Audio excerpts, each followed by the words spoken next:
Please welcome Tey Bannerman, founder of Tiny Lab of Wonders.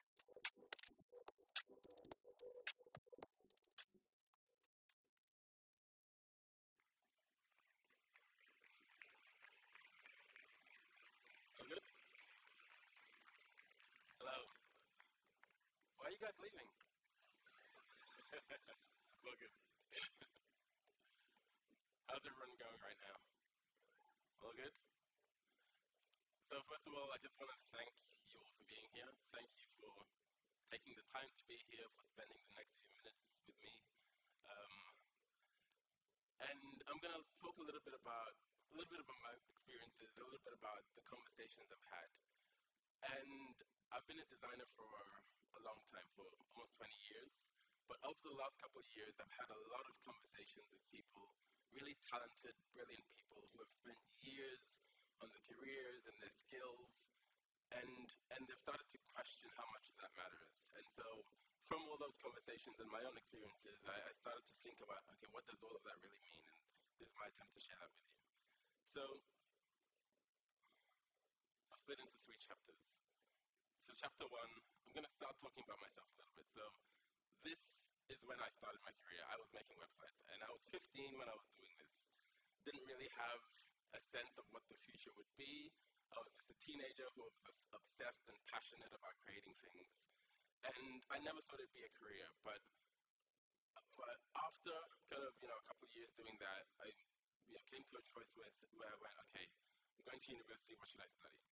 I studied computer science, which I didn't really love, but it taught me a lot about how machines work. And then after university, instead of kind of, going straight to work, I essentially became a photographer. So this is me at age 21, and I became a music photographer. So going to music festivals and concerts, taking photos, and just enjoying life, and kind of, expressing my creativity in a slightly different way. Not much to do with computers or machines at all, but a lot about people and connecting with people and understanding, okay, how do you capture this moment in the right way? Then I went on to become a UX designer, designing interfaces like this, very different from photography, but it started to combine all the skills that I'd started to pick up about how to code, how to kind of turn code into visuals and so on. And then I started doing more work with people, so workshops, stakeholders, a lot of the more official dry stuff. But about 9 years ago, I joined a company called McKinsey. So McKinsey is a large management consultancy that has thousands and thousands of clients, and a lot of the work that McKinsey does is strategic, so helping companies make decisions about what to do next, but also helping companies actually build products and services. And so my first couple of years at McKinsey was a lot of just learning and understanding how these big companies work and how to help them make the right decisions. But I quickly moved into AI, and at the time we just acquired a company, an AI lab, and so a lot of my work started involving helping teams build models, helping them make decisions about how to train models, but also decisions about the experiences that those AI models would create for other people. And so my role in these teams became not about the technical data science side of things, but about the people side of things, and understanding how does human behavior change when people start to use AI tools. And so a lot of my work lately has been around also educating people. So the photo on the right is a talk I gave 7 years ago at a design conference, and it was a talk I gave about AI. And I told the designers at the time, AI is going to change things, and no one listened to me. They were like, whatever. But it's just really fascinating that, in those 7 years, a lot has changed. ChatGPT has come out. A lot of the amazing tools that you've seen here today have really changed the way that people work. And it's changed a lot of the work that I ended up doing. So one of the kind of big pieces of work I did a couple of years ago was with Formula E, who was our client, and we were essentially helping them and their race teams use AI to talk to the car. So to get real-time data from the car and to be able to say, okay, what happened on that last turn? And then dynamically creating visualizations and outputs based on that. And, through that work, we won a Guinness World Record because that technology was used to break the world speed record. And so really, really interesting, fascinating stuff that I never thought I'd be doing. And again, kind of doing more and more talks, kind of trying to educate people about how to use AI, not just my own teams, but others, and taking all the experiences and lessons I've learned working with multiple companies to go, here's how you should think about it. And then a few months ago, I left McKinsey to essentially be independent, and a lot of what I started doing was also research on the effects of AI, and I was publishing that research to essentially help people understand how to navigate what we're all going through together.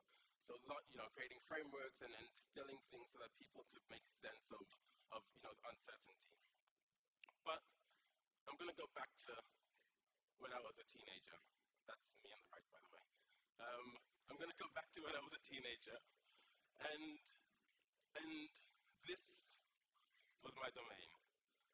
I was sitting in front of computers like this, and that was kind of everything. That's how I learned how to design, how to code.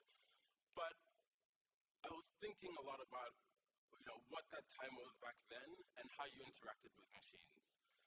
And a lot of it was this. So you hear the machine, you knew when it was working, when it wasn't. When it was struggling, it made different sounds. When it was about to crash, you could almost feel it. So you had a connection to it. You could feel those signals. But then over time, we got floppy disks, we got CD-ROMs, and then eventually, everything moves to the cloud. Completely invisible, no signal, no sound. You don't really know what's happening. And so that got me thinking, what does that mean as a human when you don't see that signal, or you don't hear that signal anymore? And so I'm going to take you back 1,000 years. So these are the Polynesians, and they had these big wooden canoes, and they navigated the entire Pacific Ocean in these wooden canoes.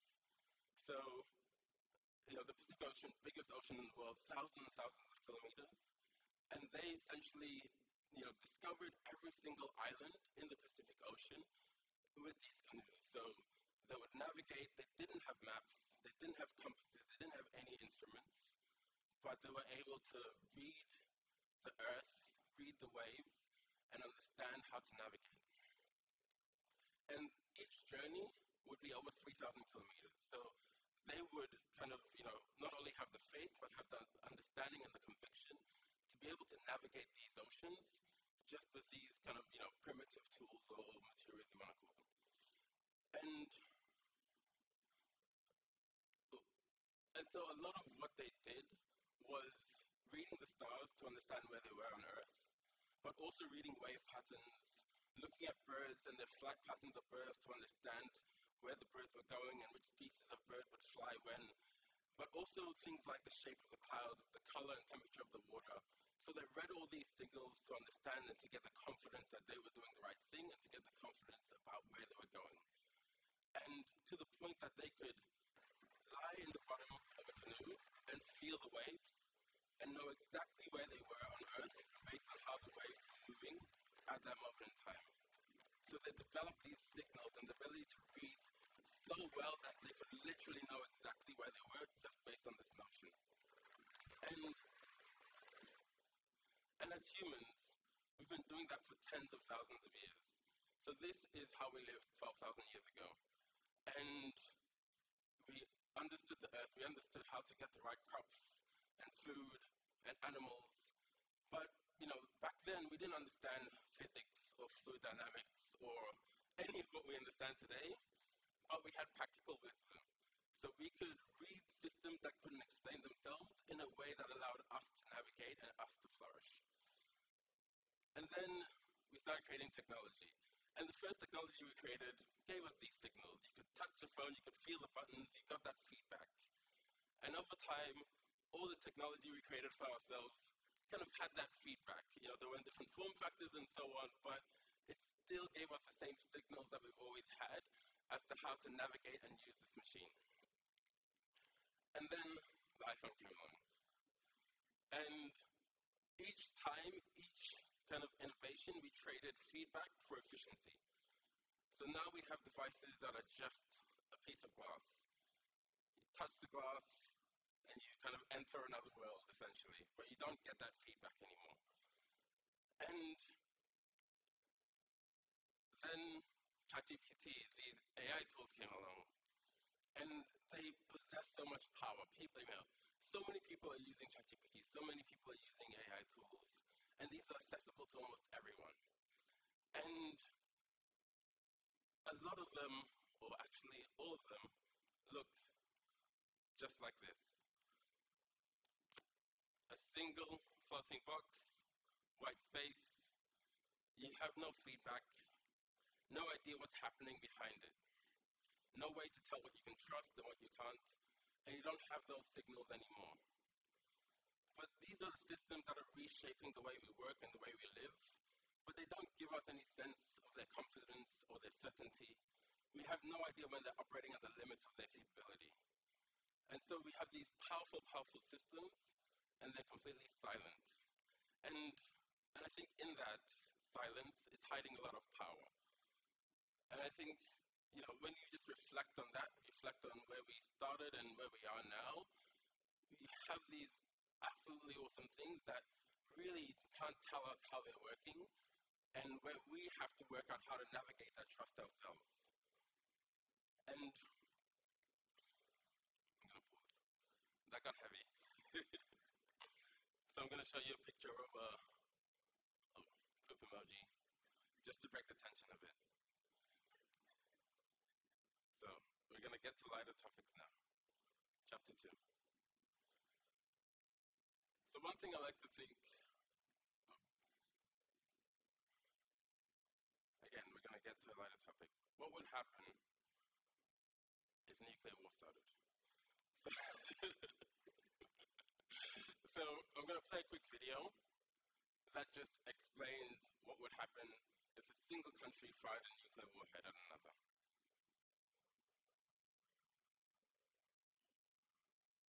What would happen if there was a full-scale nuclear war between Russia and the United States?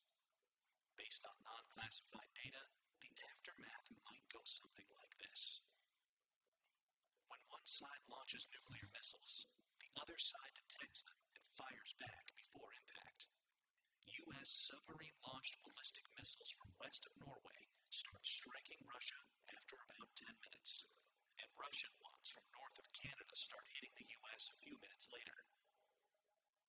The very first strikes are high-altitude EMP attacks, frying electronics and power grids by creating an electromagnetic pulse of tens of thousands of volts per meter. The next strikes target command and control, as well as nuclear launch facilities. Land-based intercontinental ballistic missiles take about half an hour to arrive. Major cities are targeted, both because they contain military facilities and to stymie the enemy's post-war recovery. Some cruise missiles take hours to reach their target. Each impact creates a fireball about as hot as the core of the sun, followed by a radioactive mushroom cloud. These intense explosions vaporize people nearby and cause fires and blindness further away. The fireball expansion then causes a blast wave that damages buildings, crushing nearby ones. The United Kingdom and France have nuclear capabilities and are obliged by NATO's Article 5 to defend the U.S. So Russia hits them too. Firestorms engulf many cities, where storm-level winds fan the flames, igniting anything that can burn, melting glass and some metals, and turning asphalt into flammable hot liquid. But the explosions, the electromagnetic pulse, and the radioactivity aren't the worst part. Nuclear winter is, caused by the black carbon smoke from the nuclear firestorms. The Hiroshima atomic bomb caused such a firestorm, but today's hydrogen bombs are much more powerful. A large city like Moscow, with almost 50 times more people, can create much more smoke. And a firestorm sends plumes of black smoke up into the stratosphere, far above any rain clouds that would otherwise wash out the smoke. This black smoke gets heated by sunlight, lofting it like a hot air balloon for up to a decade. High-altitude jet streams are so fast that it takes only a few days for the smoke to spread across much of the northern hemisphere. In the meantime, Earth gets freezing cold, even during the summer, with farmland in Kansas cooling by about 20 degrees centigrade, or 40 degrees Fahrenheit, and other regions cooling almost twice as much. A recent scientific paper estimates that over 5 billion people could starve to death, including around 99% of those in the United States, Europe, Russia, and China. So, that's one way to solve global warming, but I'm going to take you back to 1983. So, everything you just saw was extremely close to happening in 1983. So, at that point in time, the US and the Soviet Union were in a Cold War with each other, but in parallel, they were building up their nuclear warheads. And that point you see at the very top, that's when Russia, Soviet Union, had the most nuclear warheads. That was 1983. And on the 26th of September 1983, just after midnight, this is a secret Soviet bunker that is there to be an early warning system to detect if any country, or the US, has fired a nuclear warhead at it. So it's got satellites, it's got different equipment that can read these signals and then let Russia know so that they can launch a counterstrike. So just after midnight, a Soviet officer started his shift. And his job was a very simple job: to monitor the early warning satellites, and if they detect any incoming missiles, report it immediately. So don't hesitate, don't question, pick up the phone and report it so that command center can launch a counterattack before the first warheads hit. So he settles into his chair, he's got all the screens around him, and everything's quiet. It's just another night. And then 10 minutes after midnight,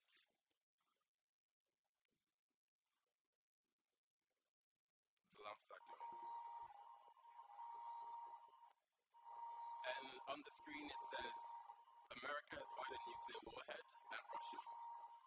And his job was to pick up the phone immediately and report it. And then 1 minute later, it said 2, 3, 4, 5 warheads have been fired. And it said 100% accuracy. So this is happening right now. And the protocol was very clear.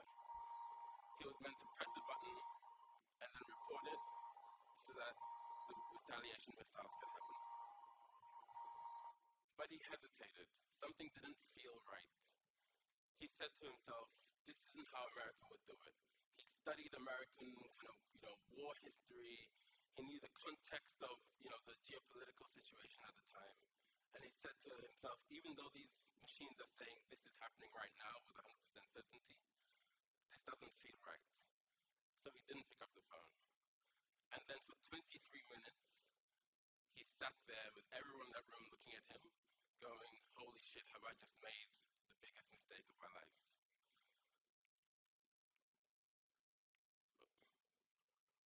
And then 23 minutes later, silence. It was a false alarm, and the machines had misread clouds in the atmosphere, and there was a rare alignment of satellites that caused them to think that these clouds were nuclear warheads.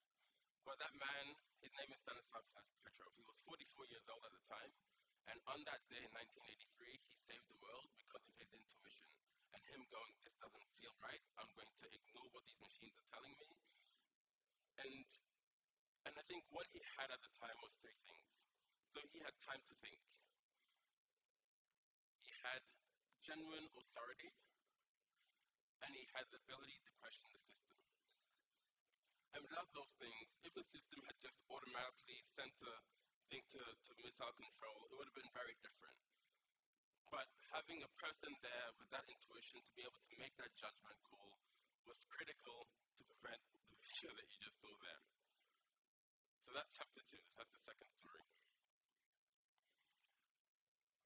Chapter 3. I promise it's not going to be as dark. So chapter 3, I'm going to take you back to just over 2,000 years ago. This man, Alexander the Great. So Alexander the Great was a military genius. So before the age of 30, he defeated every single army he faced, armies 5 times his size. He conquered 3 continents, Europe, Africa, and Asia. He never lost a single battle. And this is all before he was 30. But his greatest ambition, and he wrote a lot of journals, his greatest ambition was not to conquer lands, it was a building. So he dreamed of a place where every piece of human knowledge from every culture could be gathered. So a place to collect wisdom that would And shortly after he died, in the city of Alexandria that was named after him, they built that.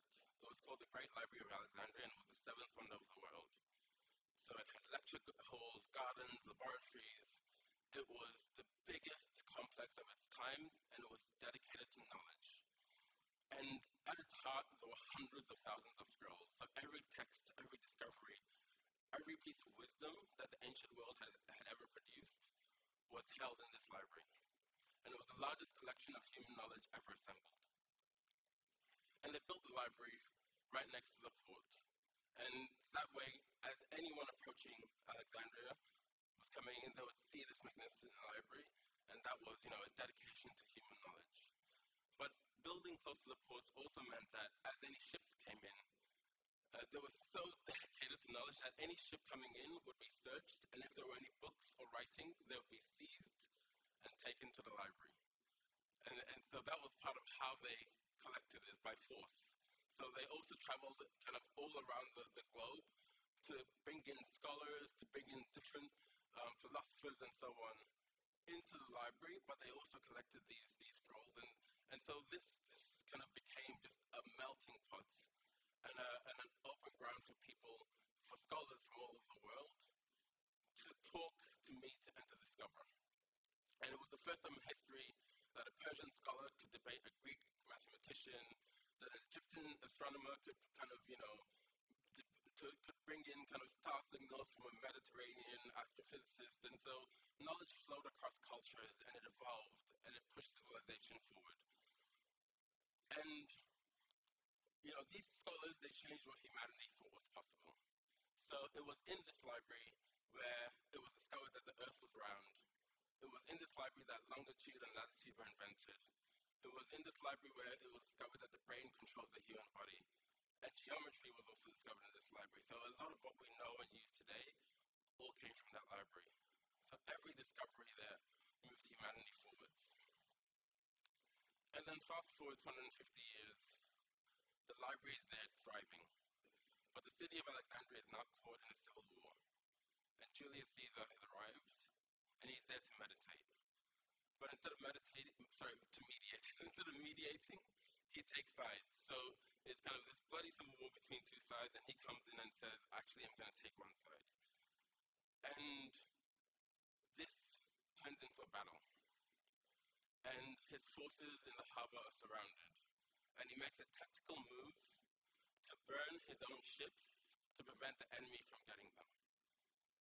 And as the ships burn, the fire spreads to the port, to the docks, to the warehouses, and then to the library. So the whole district beyond, and the library burns down. All the scrolls, all the copies, the only copies in existence. 500,000 works gone. And that's the most common story told of how the library disappeared. But that's not actually what happened. So what happened in reality was that, yes, the fire burnt a little part of the library and they rebuilt it. And they continued to collect scrolls for hundreds and hundreds of years afterwards. But what finally killed the library was something a lot quieter. They stopped investing in it, funding dried up, maintenance slowed down, the scholars stopped coming, and year after year, people would walk past it, assuming it was someone else's problem to take care of. And slowly, the library went into disrepair. The scrolls kind of, started deteriorating. And so the knowledge didn't burn, we just stopped caring. And that's how the greatest ode to knowledge in human history, that's how it really disappeared. So, why did I just tell you these stories? Because I like telling stories. No, but also, I think each of these stories are about three things. The first thing is agency. And agency as humans, it means the ability to take action or choose what action to take. The second thing is trust. Trust to hope and expect that something is true. And the third thing each of these stories tells us is responsibility, which is a duty to take care of something. And at the start I mentioned, I've been having all these conversations with people who are questioning what it means to be a professional, what it means to be a creative. And we are in the first moment in history where AI-generated content, which is that yellow line, surpasses human-generated content. The first time in human civilization that has ever happened. And this is research done by an organization called 5%, who tracks content that's created. This is the first time that, content created by machines has surpassed human content. It's also the first time that, and this is a survey done by Adobe, they do this survey every year to understand creatives and the tools that they're using. So in 2024, they found that 83% of creators were using AI tools in their work. And they also look at how they're using it. So generating new ideas, making better content, and to increase the quantity of the content were the three most popular. With making better content, number one. They ran the same survey this year, and it's now 99% of creatives are using AI in their work somehow. But the number one reason now, is, you can't see the number, but it's the increased quantity now. So we've moved from people going, I'm going to use AI to increase quality, to I'm going to use AI just to be able to create more. So that's the second data point. And the third data point, a lot of my work is about human behavior and AI. And earlier this year, a piece of research came out that was looking at the effects of using AI tools on long-term human behavior. And they found that it helps people generally complete tasks faster, be more efficient, but people become less motivated the more they use AI tools. And it's not everyone, it's people who use it a certain way. The second piece of research came out a few months after that looked at critical thinking. And that was a piece of research from MIT, and they looked at brain signals in people. So they put these people in these machines that could read brain activity, and they did this with groups of people who would use ChatGPT every day for their work, groups of people who just use Google search and more traditional methods, and groups of people who didn't use any computers at all. And what they found is that the group who used ChatGPT every day led to a massive decrease in brain function over time. So measured 3, 4, 5 months afterwards, gradual decrease in brain function, but specifically in creativity, ideation, and memory. And what they found that was also startling was even 4 months after these people had stopped using ChatGPT every day, the brain function was still decreased. So the brain takes a lot of time to catch up once you start outsourcing a lot of your thinking to something else. And more and more studies are coming out that are looking at these effects. I've included some of them on the right side, but these are incredible pieces of research that really look at the human effects of AI. And I think, not just in the conversations I've had, but in the way I work, I've started to consciously think about how I use AI tools and what it means to still preserve what makes me unique and my experiences in how I use the tools. But I think what's slowly happening is something I call the invisible surrender, where we don't realize how the way we use tools, the way we use machinery, the way we read signals or decide not to read signals, changes the way we behave, changes who we are. But I'm an optimist. I really believe this is not happening to us. These are little choices we're making day by day. So every time we pick speed over quality, every time we automate without questioning, these are choices. We also have choices in the tools that we use. And there was, a time, it was 6 months or so ago, and I was using Claude to kind of prepare a report. And I remember starting with an idea for what I wanted the output to be here. And then I put in the prompt, I put in the content, and what it gave me wasn't so great. So then I reprompted, but what I realized that what came out wasn't really close to that vision I had. It was kind of something in between. It was inferior, but each time I prompted, I adjusted my own kind of, my own thinking and my own kind of perception of what good was to adjust it down to the output that was coming out. And this moment made me go, wait a minute, am I using it the right way? Am I conscious and deliberate in how I'm choosing to use these tools? And so I started kind of putting together 4 practices, and these are practices that you can use as well to really help you be more mindful, help you be more conscious as you use tools and as you really start to move forward and go, how can I preserve what makes me me? So a lot of what was talked about in some of the earlier talks. So, first one, slow down. So, when we talk about Petrov, he had time to think. He had time to build judgment, not just efficiency. And I think as humans, the ability to sit with complexity, to hold questions instead of rushing to answers, that's one of the most powerful skills you hold. And you can only build that judgment through deliberate thinking. Yes, I know we all have deadlines, we all have more work, but just being very conscious and mindful and giving yourself that time to really think can really change how you are responding to these tools, how you are questioning the output, and how you are reading the signals yourself. Second, I like to call it be noisy. And when I say noisy, what I mean by that, I'm going to show you one of my favorite artists. So her name is Mathilda Olson, and she shares a lot of her work online, but she shares her entire process. So she shares the messiness of how she thinks about things, of every single output that she discarded, and she talks through why. She goes, okay, this is what I had in my head. She talks about the atmosphere that she had in her mind when she was prompting Midjourney. And then she also shows how she remixes things. How she goes, okay, here's an idea I had, here's why I took this and why I discarded this, here's why I took these pieces and what this means to me. And then she's actually a painter. So she takes this output from Midjourney and she paints.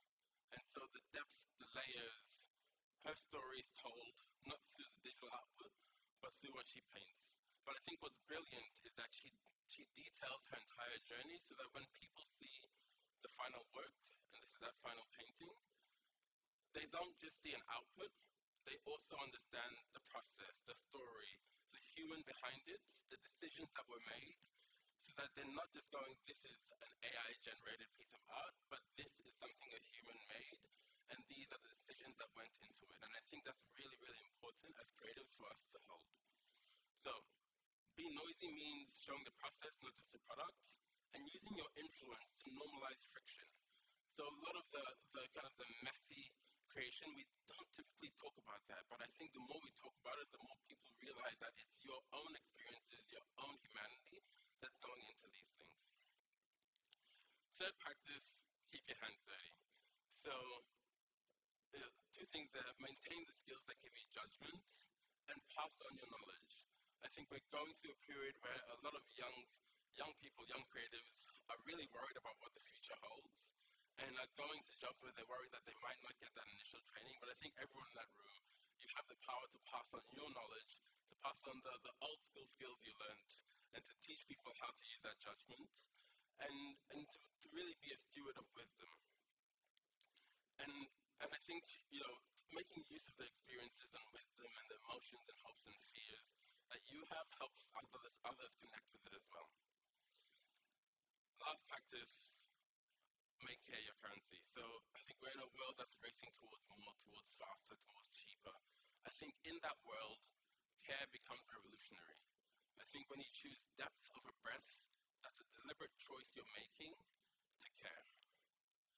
And so these 4 actions I've given you, they're not small actions, I think they're small revolutions. Because every time you slow down instead of speed up, you're rebelling against a system that wants you to be a passenger. Every time you make your humanity visible, you're refusing to be erased. And every time you maintain your capability, you're maintaining and preserving what might save you from eroding your own critical thinking. So the stories I've told you, the hard drives, about the Cold War, about the Library of Alexandria, these are stories about signals, stories about what makes us human, and they're lessons from history about how to use the tools and technology that we have today to preserve what makes you you. Thank you very much.